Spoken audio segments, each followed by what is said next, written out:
So what are the 10 greatest Alice Cooper albums? Let's get into it.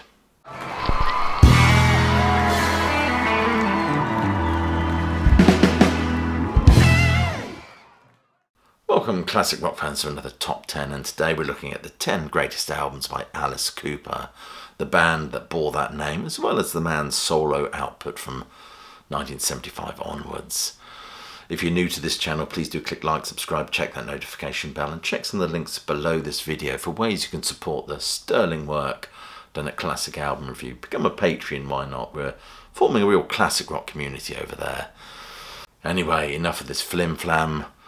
Let's get into it.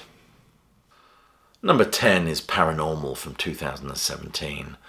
This album was generally well received by the critics, praising its blend of classic and modern Alice Cooper sound. And it certainly helps having that classic band guesting on a few tracks on this one. Strong musicianship, engaging songwriting.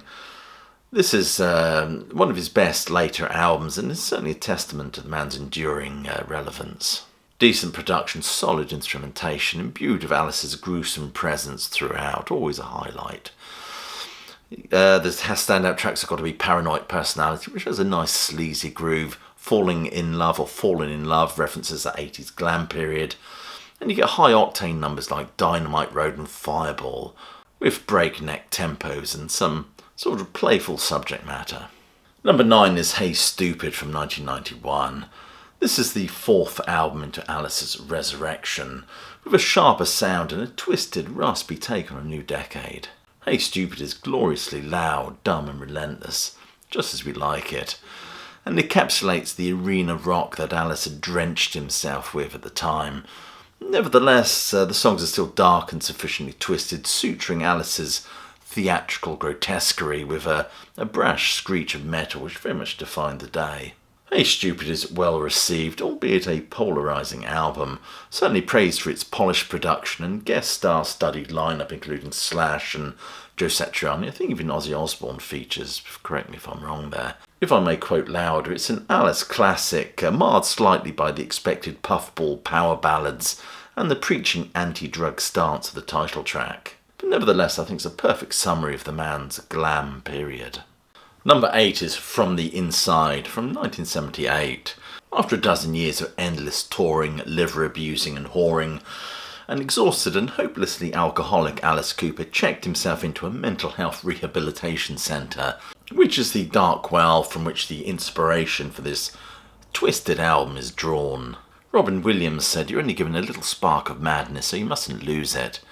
Alice, of course, has taken that spark and crafted it into this uniquely cinematic concept album. Co-written with Bernie Taupin, this album is packed with schlocky power ballads and overwrought pop metal zingers.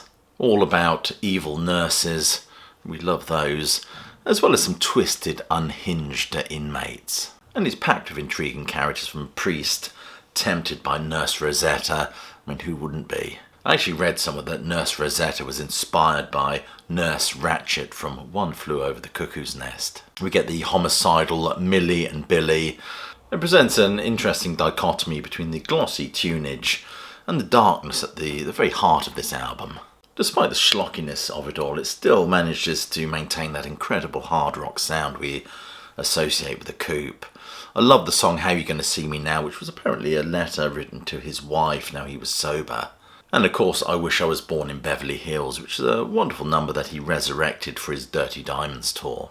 Number 6 is The Eyes of Alice Cooper from 2003.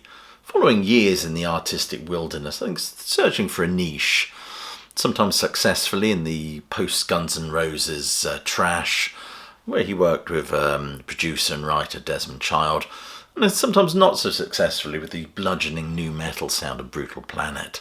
On this album, Alice enjoys a stunning return to form.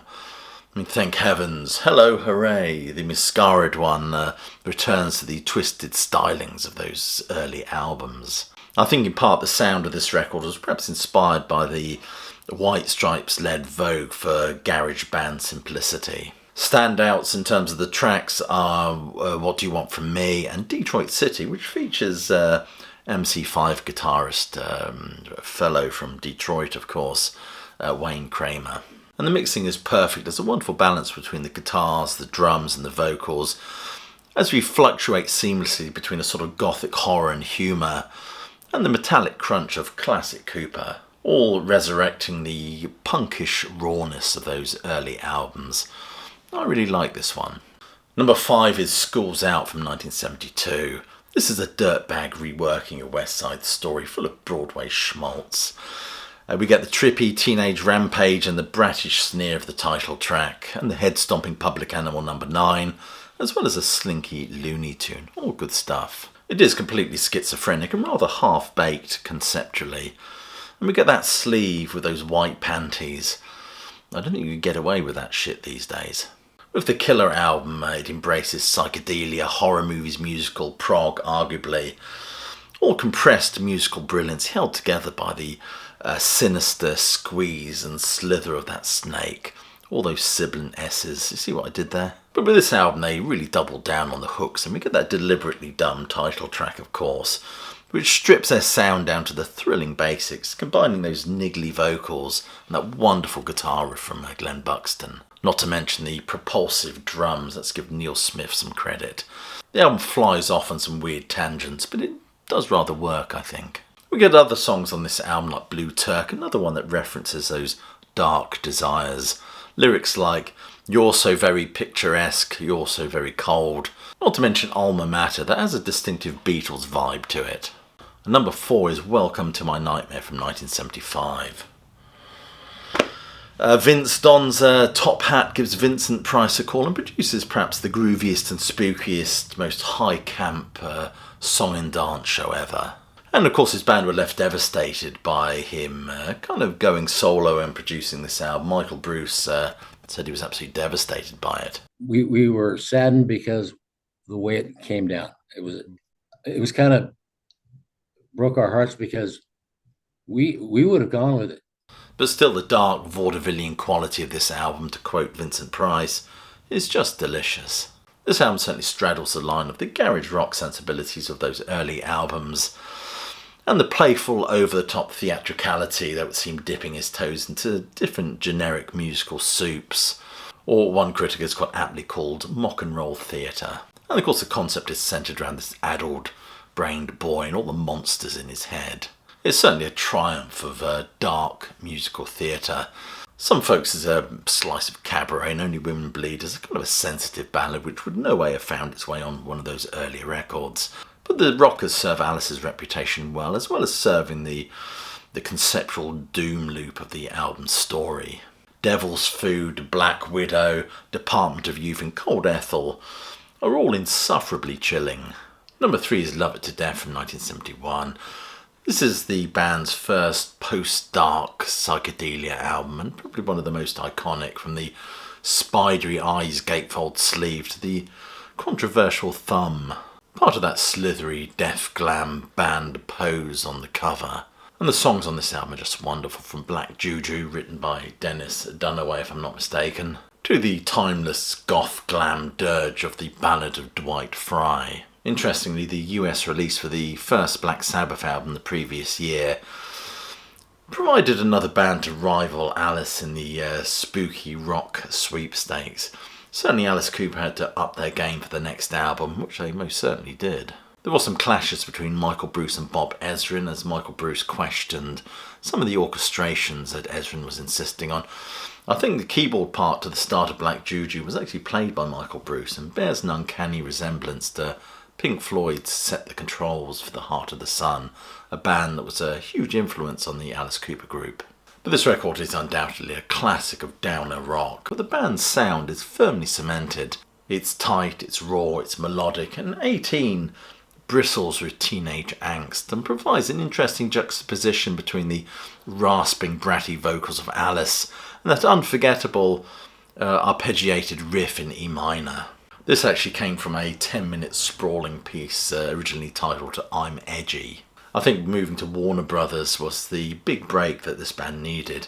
Alice Cooper told Rolling Stone magazine in 1974 that he complained that Zappa never took us seriously as a band. He thought we were freaks like the GTOs. Number 2 is Billion Dollar Babies from 1973. I mean, this album is more polished than the previous record, spewing up lots of pop-infused crunches like Elected, Generation Landslide, as well as Sick Things.